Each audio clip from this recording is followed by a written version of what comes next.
자, 계속해서 34페이지 이번에는 공급 측면을 볼까요?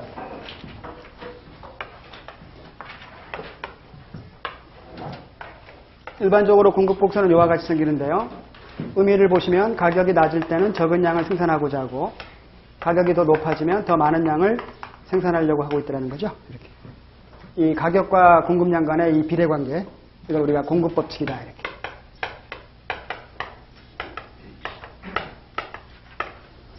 이것도 마찬가지입니다. 그러면 아까 소비자들은 가격이 낮을수록 좋아했지 않습니까? 그러니까 가격에 주는 의미가 사뭇 다르기 때문이죠. 생산자 입장과 소비자 입장이. 이 소비자 입장에서의 가격에 주는 의미는요, 여러분들, 이 물건 한 단위를 소비했을 때 만족감이에요. 가격의 의미. 이거를 나중에 우리 공부하겠습니다만 이걸 우리가 효용이라 그래요. 내가 그만한 만족감을 느끼니까 기꺼이 그 가격을 지불하려고 하고 있더라는 거죠. 그렇죠? 그러니까 똑같은 생산물인데 그 친구랑 같이 이렇게 쇼핑하러 가면 두 가지 반응이 나오거든요. 그러니까 내가 물건을 살 사람이고 내 친구랑 같이 데리고 갔단 말이에요. 그러면 그 물건 값 딱 보면 이 친구의 반응은 딱 두 가지예요. 아, 그거 너무 비싸, 너무 비싸, 너무 비싸. 사지 마, 사지 마, 사지 마. 왜 그런지 아세요? 그 친구는 그 물건이 필요가 없어. 내가 필요해서 간 게 아니거든. 따라서 그 가격에 대한 만족도가 없다는 거죠. 근데 또 이런 분도 있습니다. 아, 그 정도면 가격 괜찮아. 이렇게. 따라간 친구가. 그거는 뭐냐면 그 친구는 그 물건 써봤어. 써보고 만족도가 높았던 거죠. 따라서 그 가격에 대해서 굉장히 긍정적으로 평가해 주는 거죠. 이제 이해되시죠? 여러분도 아마 다 해보셨을 거란 말이죠. 따라서 나중에 우리 공부할 거예요. 소비자 이론을 통해서 그게 왜 그렇게 되는지 과학적으로 증명을 할 거예요. 물건 한 단위를 소비했을 때 만족감이다. 이렇게. 생산자에게 있어서의 가격은 만족감이 아닙니다. 생산자에게 있어서의 가격의 의미는요. 그 물건 한 단위를 팔았을 때 수입이야. 단위당 수입. 더 정확한 표현으로는 평균 수입이라고 합니다. 평균 수입. 우리 뒤에서 배울 거예요. 평균 수입. 물건 하나 팔 때마다 그 가격만큼 버는 거죠. 당연히. 그럼 보세요. 수익을 추구하는 기업 입장에서 물건값이 이만큼일 때는 별로 수익성이 없다고 판단하는 기업들이 있었겠죠. 근데 가격이 이렇게 올라가는 순간 어때요? 똑같이 한 단위를 팔더라도 더 수익성이 좋은 물건이 된 거지 않습니까? 따라서 이익을 추구하는 기업 입장에서는 생산량을 더 늘리고자 하더라는 거죠. 자명한 결과죠. 그리고 평소에 이 생산물을 생산하지 않던 기업들도 어때요? 수익성이 더 좋은 물건이 되는 순간 생산에 참여하려는 기업들이 늘겠죠. 그러면 시장 전체적으로 공급량은 증가할 수밖에 없다는 거죠. 기존 기업들도 양을 늘리고자 하는 마음이 일고 또 새로운 기업들이 또 생산에 참여할 수 있다는 거죠. 따라서 공급량은 전체적으로 증가할 수 있다. 이렇게. 설득력 있습니까? 그래서 공급법칙이라고 할 수 있는 거죠. 그러면 생산자들도 가격만 가지고 생산을 결정하진 않겠죠. 복합적으로 결정할 거란 말이에요. 가격 이외의 요인 때문에 공급량이 늘었다면 오른쪽 공급곡선 이동, 오히려 감소했다면 왼쪽 이동이 되겠죠. 이렇게. 이거는 아까도 말씀드렸지만 불가피하게 2차원 평면을 활용하고 있기 때문에 그렇다는 거죠. 그러면 어떤 요인들이 공급곡선을 이동시킬까? 거기 37페이지에 보시면요. 공급의 변화 요인 해가지고요. 첫 번째 생산 기술의 변화죠. 기술이 더 향상되면 당연히 공급은 증가하겠죠. 그러면 공급곡선은 오른쪽으로 이동할 것이고요. 두 번째 생산 요소의 가격이죠. 이 생산 요소는 아까도 말씀드린 생산 자원을 의미한다 그랬지 않습니까? 이 자원의 가격은요. 기업들 입장에서는 생산 비용 개념이 되는 거라. 그렇죠? 우리 여러분, 우리 직장인 여러분들이 지금 받는 그 급여가 기업 입장에서는 인건비잖아요. 비용이 되는 거죠. 따라서 요소의 가격이 상승해버리면 어때요? 생산 비용이 상승해버리는 거니까 공급량이 감소하겠죠. 반대로 요소 가격이 하락하면 생산 비용이 하락하는 거니까 공급량은 더 늘어날 수 있는 거죠. 그 다음에 여러분들이 가장 관심을 가져야 될 게 세 번째입니다. 조세와 정부 보조금. 이놈은 우리 재정학 분야입니다. 조세라는 말이 나오면 무조건 재정학과 연관되어 있다고 보시면 돼요. 이 조세는 어떻습니까? 이거 우리 나중에 또 본격적으로 또 분석도 할 텐데요. 조세를 부과받는 순간 기업 입장에서는 비용 증가 요인이지 않습니까? 그렇죠? 당연히. 예컨대 법인세 부과받으면 비용 상승하는 거지. 그렇죠? 그러면 비용이 이게 상승하는 그런 측면이 있기 때문에 당연히 공급은 줄겠죠. 그러니까 가끔 우리가 어떤 새로운 정부가 들어서 가지고 막 법인세 논란이 매일 일잖아요. 뭐 법인세를 뭐 인하해야 된다, 아니다, 올려야 된다면서, 그죠? 근데 그 법인세를 인하해야 된다는 논리와 인상해야 된다는 논리가 첨예하게 대립될 때 항상 나오는 게 뭐냐면 법인세를 인상해버리면 기업들의 생산활동이 위축된다는 거죠. 그러면 전체적으로 경제성장을 저해할 수 있다. 그리고 또 사람을 고용하는 것들도 문제가 있을 수 있다. 그러면 실업이 더 증가할 수 있다. 이렇게. 이런 논리를 펴지 않습니까? 그거는 뭐 이론적으로 맞는 얘기예요. 예, 법인세를 또 뭐 인상하고자 하는 쪽 논리를 또 들어보면 또 그 말도 또 일리가 있고요. 법인세를 인상하지 않으면 정부 예산이 부족하니까 그렇다고 개인 소득세를 올릴 수는 없지 않느냐. 기업이 조금 더 희생하고 또 정부가 그 돈을 가지고 정부가 입마에 포켓하는 것도 아니고 그걸 다시 또 경제 성장을 위해서 다시 또 지출을 할 거니까 나중에 기업 성과가 더 좋아질 수도 있지 않느냐 또 이런 논리를 펼치는 거죠. 그러니까 뭐 양쪽 다 일리가 있습니다, 사실은. 아무튼 우리는 뭐 정치 문제는 아니니까요.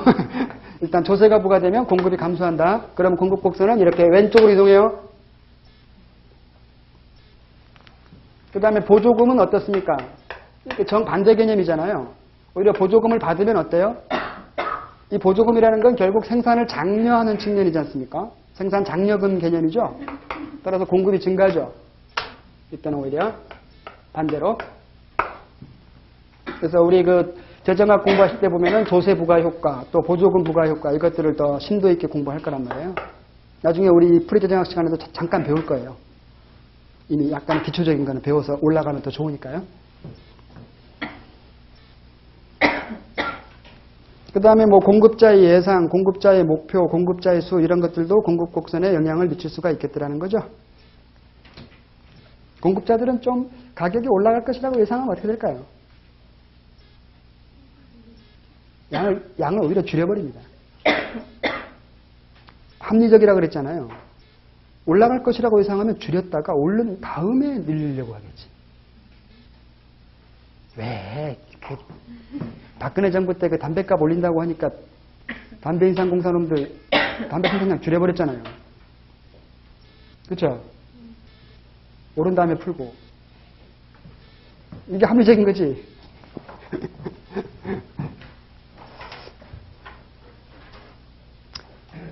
자, 그 다음에 다음 페이지 시장 가격의 결정해가지고요. 이 시장의 균형이라는 말이 등장하죠. 이퀄리브리엄 영어로 해가지고. 이퀄리브리엄.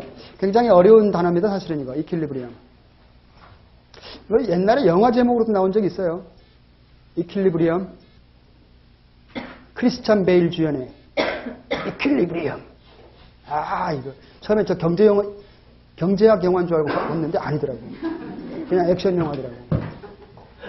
이게 이퀄리브리엄이요. 순수 경제학 용어는 아니고요. 이게 물리학 용어입니다, 원래.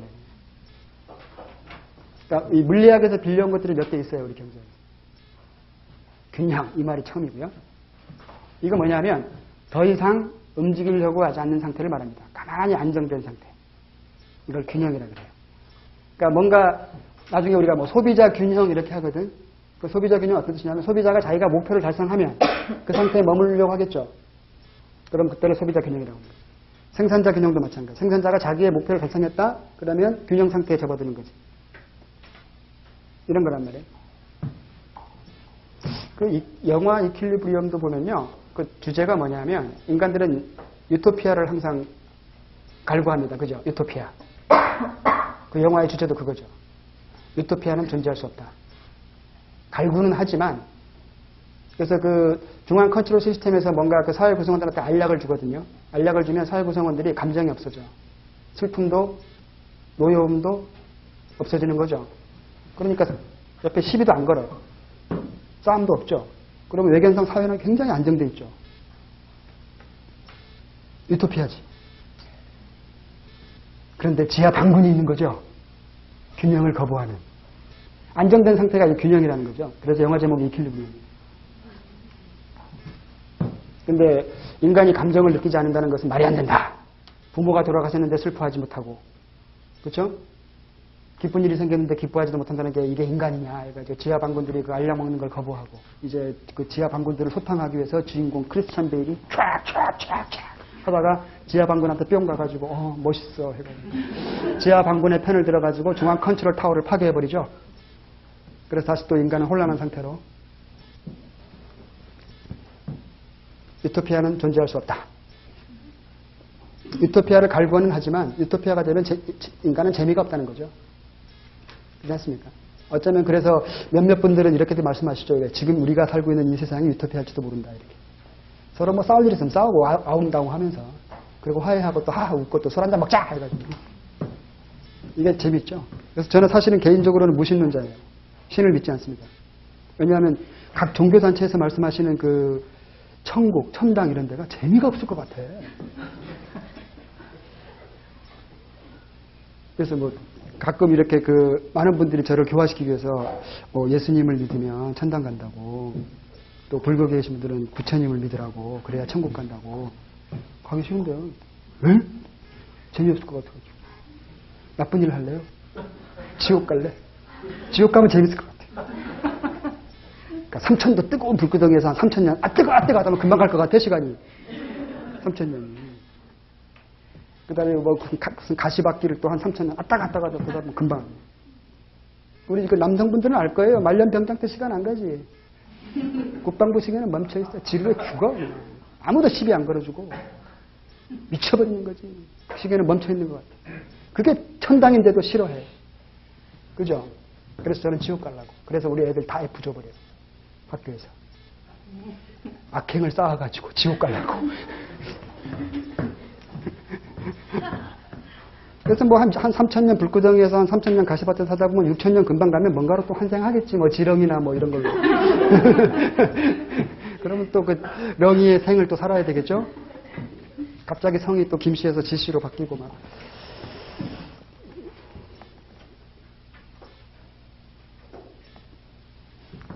따라서 이 균형이라는 의미를 아시겠죠? 이걸 또 경제학에서 이제 빌려왔거든. 원래 그 안정된 상태, 가만히 멈춰 있으려고 하는 상태가 균형이란 말이에요. 그럼 보세요.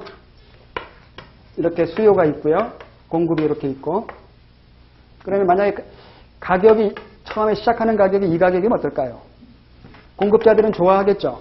공급량은 이만큼일 거지 않습니까? 하지만 가격이 비싸니까 소비하려는 소비자들의 수요량은 이만큼밖에 안 되겠죠? 그러면 수요량보다 공급량이 많은 상태, 이걸 우리가 초과 공급이다 이렇게 해요.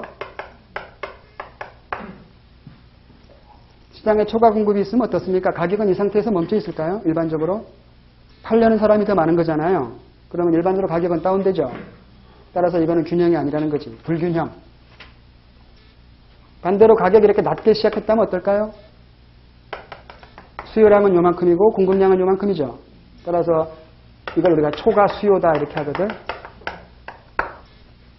그러면 살려는 사람이 더 많은 거잖아요. 그러면 가격은 일반적으로 오르죠. 나한테 물건 달라고 아우성치겠죠.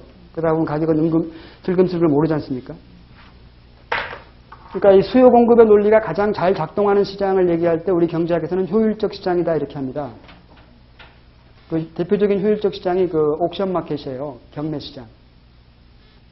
경매 중개인이 자, 이 가격부터 시작하겠습니다. 그러면 나중에 가격이 점점 다운되잖아요. 반대로 이 가격부터 시작했습니다. 가격이 오르겠죠. 그러다가 가격이 여기가 되는 순간에 초과 수요도 초과 공급도 없겠죠. 양쪽이 다 합의를 보는 거죠. 따라서 이 상태에서 가격이 안정되겠다라는 거죠. 이때 이 가격을 균형 가격이다 이렇게 하는 거죠.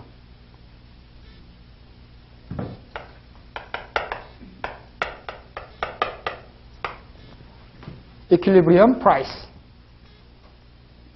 이름이 좀 몇 개 있습니다. 균형 가격. 첫 번째. 두 번째 이름. 어차피 균형은 시장에서 사성되고 있죠. 시장에서. 따라서 시장 가격. 하나가 더 있어요.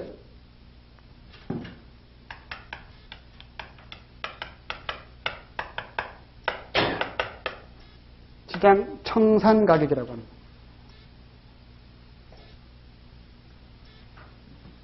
이게 영어로는요. 클리어링. 클리어. 깨끗하게 청소했다. 초과 수요나 초과 공급 같은 찌꺼기를 남기지 않고 있다. 라는 의미에서 마켓 클리어링 프라이스 해서 우리나라에서는 시장 청산 가격이다 이렇게 번역을 해버린 거죠. 네? 다 같은 의미예요. 그러면 시장의 균형 가격이 결정되고 그 균형 가격 하에서 거래된 물건의 양이 있겠죠. 이거를 우리가 균형 거래량이다 이렇게 하는 거죠. 균형 거래량.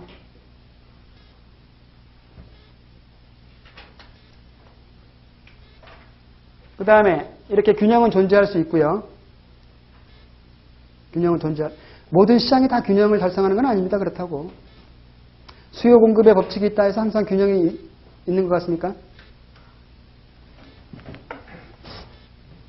이런 경우도 있습니다. 이렇게. 수요 법칙이 있죠? 공급 법칙도 있죠. 하지만 균형은 없죠. 합의된 가격이 없죠. 이걸 이렇게 연장하면 만나는 점이 있긴 한데 이때의 그 양은 마이너스거든요. 어떤 재화의 양이 마이너스다. 이건 아무런 의미가 없는 거지. 경제학적으로. 그렇죠? 따라서 이거 잘 보시면요. 소비자들은 맥시멈 가격이 여기라. 이거 이상은 지불을 못하겠다는 거죠. 이거 이하면 물건 사겠다는 것이고 생산자 입장에서는 비용이 많이 들어. 따라 최소한 이 가격 이상을 보장해줘야 공급이 가능한 거죠. 그러다 보니까 양쪽의 합의가 이루어질 수가 없는 거죠. 합의점이 없는 거지.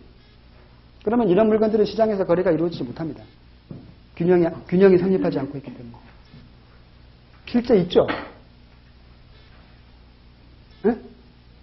있어요. 뭐게요? 우주여행. 여러분 달나라에 가고 싶지 않나요?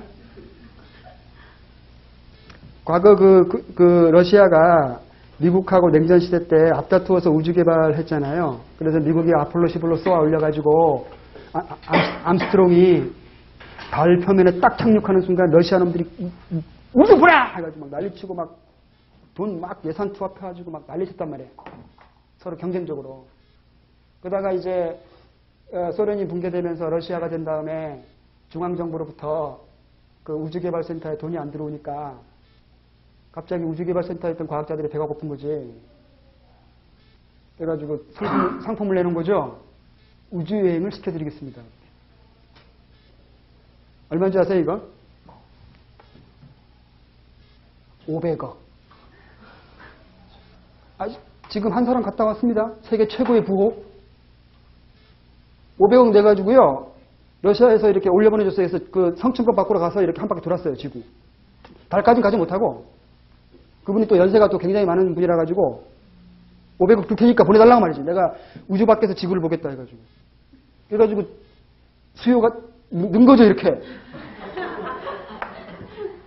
아까 우리가 수요의 변화 요인을 그냥 공부한 게 아니에요. 그렇지? 원래는 이 상태였다가 이 상태가 된 거죠. 이제 한 사람 갔다 온 거죠. 이제 전체적으로 우리나라도 그렇지만 경제들이 다 성장하고 있지 않습니까? 이 선진국들이 1인당 소득이 높아지고 있잖아요. 점차적으로. 그러면 이 소득이 늘면 정상제들은 계속 수요가 증가할 거잖아요. 그럼 막 이렇게 하다 보면 이제 가는 사람들이 많아지는 거지. 언젠가는 여러분들이 후손 중에는 저 결혼식 달에서 할래요. 주례는 토끼로 해주세요. 떡방아 제대로 찍어달라고 하세요. 할 줄 모르잖아요. 충분히 가능성이 있지 않습니까? 우리까지야 못하겠지만은 우리 후손들은 진짜 우주 밖에서 결혼식 올리는 사람들이 이제 생겨날지도 몰라요. 신혼여행은 달나라 가겠습니다. 뭐 이렇게. 이런 것들이 가능한 거죠. 그러니까 지금 현재는 균형이 아니지만 점차적으로 수요와 공급이 변할 수 있죠. 소득이 늘어남과 동시에 또 우주로 날려보내는 비용이 또 다운될 수도 있잖아요. 기술의 혁신을 도모해서. 아까 기술이 더 진보하면 공급이 더 늘어난다 그랬잖아요. 따라서 수요도 늘고 공급도 이렇게 늘기 시작하면 점차적으로 가격이 또 균형 가격이 다운되면서 점차적으로 그 이용객들이 더 많아질 가능성은 존재하는 거죠. 그러니까 저는 충분히 가능성이 있다고 봅니다. 점차적으로. 제가 어렸을 때만 하더라도 이런 막 그 해외여행들, 요새 우리나라 분들 뭐 많이들 나가시잖아요. 휴가차 해서. 근데 이렇게 이렇게 빠른 시간 내에 이렇게 많이들 이렇게 해외여행을 즐길 수 있을 거라고는 저는 상상도 못 했습니다. 어릴 때. 진짜. 제 고향이 제주도거든요. 제주도에 신혼여행 오는 것도 그때는 굉장히 꿈 같았어요. 그러니까 제 어렸을 때 보면은 제주도에 신혼여행 오시는 분들이 있었거든. 근데 제일 최고가의 신혼여행이었단 말이에요. 제주도까지 오면. 아니면 뭐 경주 이런 데 갔거든. 신혼여행을. 옛날 분들. 제주도는 비행기 타고 오잖아요. 그러니까 굉장히 고가였지. 그러니까 제주도 신혼여행 오시는 분들은 그래도 소득 수준이 높은 사람들이었단 말이에요. 근데 이제는 제주도 신혼여행 오시는 분들은 제일 레이버 클래스. 요새는 뭐 젊은 애들 뭐 신혼여행 어디 가니? 이렇게 뭐 저 하와이 가는데요. 뭐 이렇게 괌 가는데요. 뭐 사이판인데요. 뭐 발리 갑니다. 뭐 난리가 아니잖아요. 근데 이렇게 빨리 올 줄은 진짜 몰랐습니다. 그러니까 그만큼 우리나라 한국 경제가 눈부신 성장을 한 것만큼은 틀림이 없고요. 그 성장의 그 열매로서 1인당 소득이 굉장히 높아진 거죠. 그래서 이제는 뭐 더 이상 해외여행 가는 게 이젠 자랑은 아니잖아.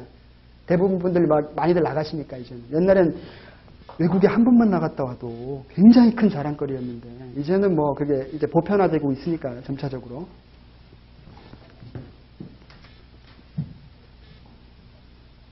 옛날에 진짜 신혼여행 오신 분들 보면 어떤 때는 막 안쓰럽던데 막 새벽 막 5시 저는 막 이렇게 운동하러 나왔는데 막 그 관광버스에 타가지고 다들 이렇게 피곤하셔가지고 일로 갑시다 와 하고 막 이렇게 그 패키지 상품들 있잖아요.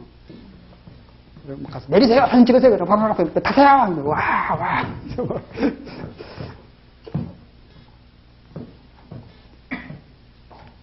그 다음에 이 균형은 이동할 수도 있죠. 따라서 수요가 더 증가할 수도 있고요. 수요가 증가하면 새로운 균형에서는 가격이 상승하면서 거래량은 늘고 공급이 늘면 가격은 하락하면서 거래량은 늘고 이런 거 너무 쉽지 않습니까? 이제는. 그래서 그것들을 보여주는 게 여러분 제 거기 39페이지에 있는 그림이죠. 첫 번째 그림은 수요가 늘었을 때, 그 다음에 두 번째 그림은 오히려 수요가 감소했을 때 이렇게. 다음 페이지는 당연히 공급 곡선을 이동시켰겠죠. 공급이 늘었을 때, 공급이 줄었을 때 뭐 이런 식으로 하면서 시장의 균형 가격이 어떻게 바뀌고 있느냐, 그리고 거래량은 또 어떻게 변모하고 있느냐 이런 것들은 이제 너무 쉽죠. 넘어가겠습니다. 다음 챕터로. 여러분 책 49페이지. 아주 어려운 내용이 나왔습니다. 반드시 여러분들이 이해를 하셔야 되는 거. 재정학 공부할 때도 부지기수로 나옵니다, 이거.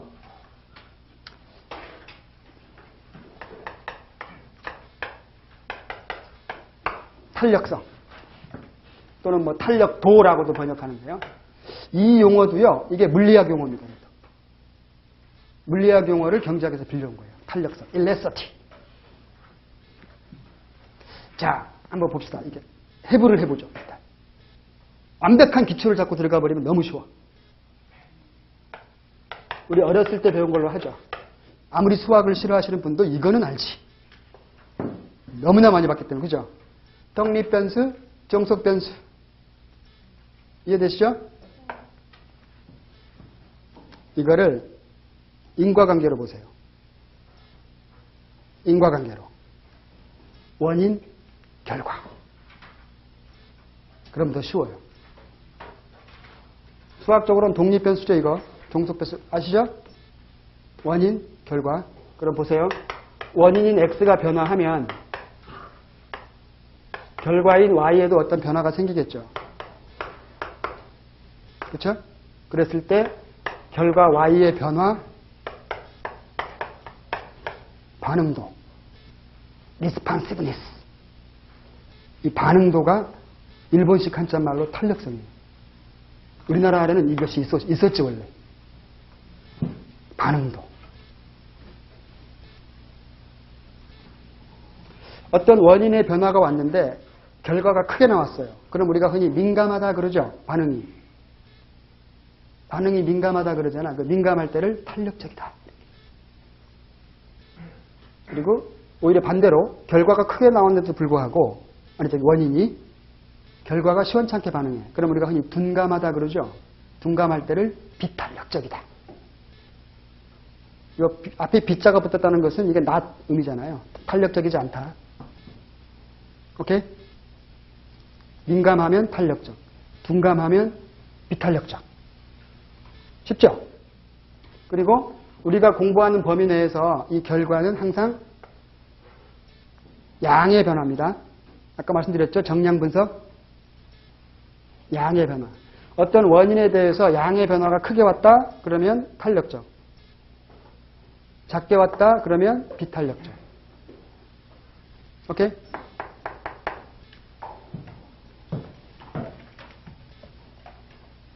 여러분들 우리 핵발전소 이제 더 이상 안 짓고 기존에 있는 것들도 수명이 다하면 폐기하겠다 막 이렇게 하고 있잖아요. 그 핵발전. 그 플루토늄 같은 것들 그거 핵발전에 필요하지 않습니까? 근데 그거 어떻게 이동시킬까요? 그거 잘못 옮기면 폭발해버리잖아요. 그래서 옛날에 북한 놈들이 무슨 그 플루토늄 어디 다른 나라에 팔아먹어가지고 그걸로 돈 벌고 있다 이런 식으로 막 하고 있었잖아요. 근데 그거 이동시킬 때 위험하잖아요.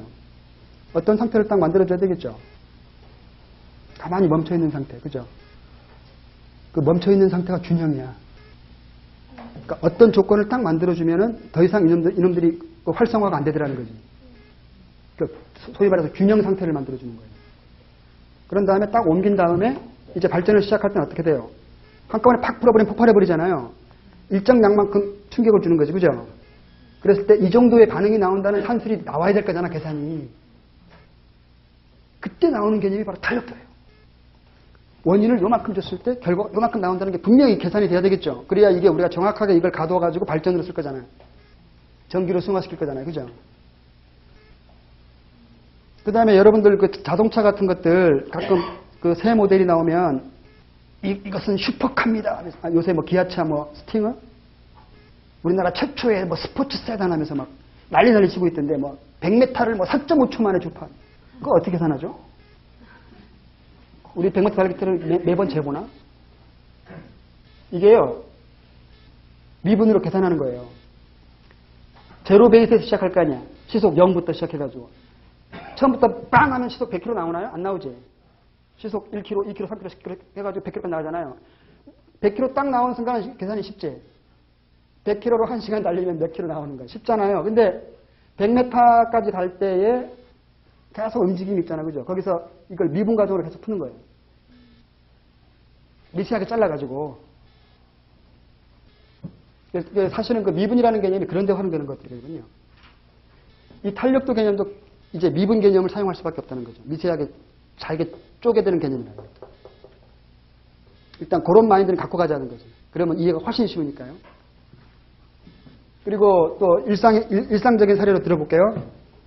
가끔 이렇게 그 소심한 남자애들 좋아하는 여자 있으면 막 가슴앓이 하잖아. 끙끙 앓고. 그러면 옆에 있는 친구들이 뭐라 그래. 아, 임마, 용기를 갖고 대쉬해! 하면서. 10번 찍어 안 넘어가는 여자 없어, 임마! 하면서.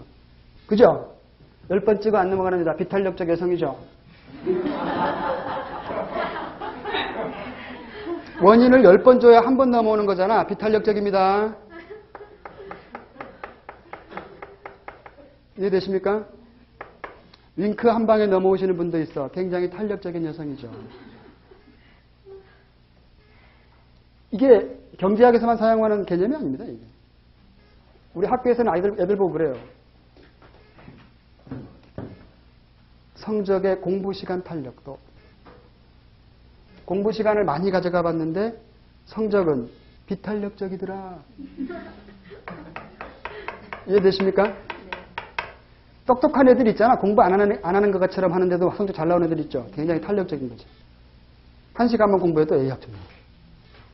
밤샘 공부했는데도 D학점이에요. 범죄경제학 하시는 분들은요. 교통범칙금 정할 때 이걸로 시뮬레이션 하는 거예요. 교통범칙금을 10% 인상했을 때 교통법규가 탄력적으로 반응하느냐 비탄력적으로 반응하느냐 이걸 보는 거죠. 결국 범칙금을 높여가지고 경찰들이 돈 벌겠다는 게 아니지 않습니까? 교통사고 사망률을 줄이고자 하는 거잖아요. 범칙금을 10% 올렸을 때 사람들이 교통위반 건수가 대폭적으로 줄고 있다. 그러면 교통사고 사망을 줄이는 거잖아요. 따라서 탄력적으로 반응하려면 몇 %의 인상을 해야 되는가를 시뮬레이션 하는 거죠. 굉장히 과학적으로 접근합니다. 사실. 대충 하는 게 아닙니다. 범죄경제학을 전공하시는 분들이 계세요. 그런 거 할 때 다 필요한 거죠. 이런 것들이. 우리 직장인 여러분들 출근하실 때 대중교통 수단들 이용하시고 버스나 지하철 이용하실 때 출근 시간 이건 미어 터지잖아요. 지옥철은 9호선이고 약간 몸이 부상하던데요, 이렇게. 내가 몸을 띄울 수가 있어. 대단한 지하철 노선입니다. 출근 시간에 한번 타봤더니 그냥 아주 공중에 붕 뜨던데. 근데 이렇게 사람들이 막 밀고 들어오기 시작하면 점점 이렇게 뒤로 밀리잖아요. 그러다 보면 우리 공주병에 걸린 우리 아가씨들이 모든 남성들이 다 자기를 주목하는 줄 알고 이렇게 들어가고 있으면 어머머나 하면서 과잉 반응하잖아요. 자기한테 사실 추파 던지는 줄 알고. 그런 여성이 계시면 이렇게 얘기해 주십시오. 참 탄력적이시군요.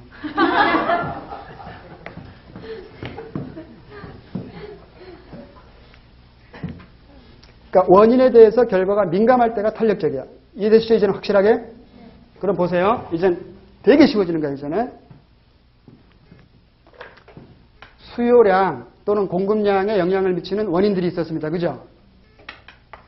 첫 번째가 가격, 두 번째가 소득, 세 번째가 연관 상품의 가격, 소비자 예상, 기호. 되게 많았죠? 이 각각의 원인 하나하나마다의 탄력성 개념이 존재하는 거죠. 원인이 가격일 때를 가격 탄력성, 소득 탄력성. 이거는 연관 상품의 가격 탄력성인데 너무 길어, 이름이. 그래서 교차 탄력성. 두 상품을 서로 크로스로 보고 있다 해서. 이 세 가지만 알아보자는 거죠. 기본적으로. 그러면 나머지 것들은 자동적으로 우리가 응용이 되겠죠. 무조건 이런 함수 관계가 정의되면 원인과 결과가 있으면 무조건 탄력성 개념은 나올 수 있다는 거라. 따라서 우리가 배우는 걸 기초로 해서 그걸 이해해 버리시라는 거지. 그럼 보세요. 첫 번째.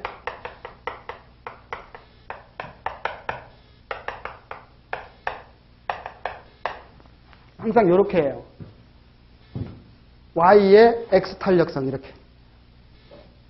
앞에서부터 Y의 X 탄력성, 수요의 가격 탄력성, 수요의 소득 탄력성, 수요의 교차 탄력성 이렇게 그냥 앞에서부터 오면 돼요. 수요의 가격 탄력성. 그리고 이 가격이라는 말은 가끔 생략되는 경우가 있습니다. 이거는 약간 특혜받아. 왜냐하면 수요량에 영향을 미치는 제1순위가 뭐냐? 가격에 대해서 이견을 제시하는 사람이 없거든. 따라서 그냥 수요의 탄력성이다 그러면 가격 탄력성을 의미해요. 이런 만큼은 특혜. 자꾸 이런 특혜가 많으면 안 좋은데. 자, 그럼 보실게요. 이게 원인이지 않습니까? 그러면 가격이 변화한 퍼센테이지로 보는 거라. 백분율로. 가격이 10% 변했다, 5% 변했다, 이거 있지 않습니까? 우리 가끔 쇼핑몰에 가면은 가격 10% 할인해드립니다, 이러잖아요. 그쵸? 거기에 대해서 수요량이 몇 프로 반응할까?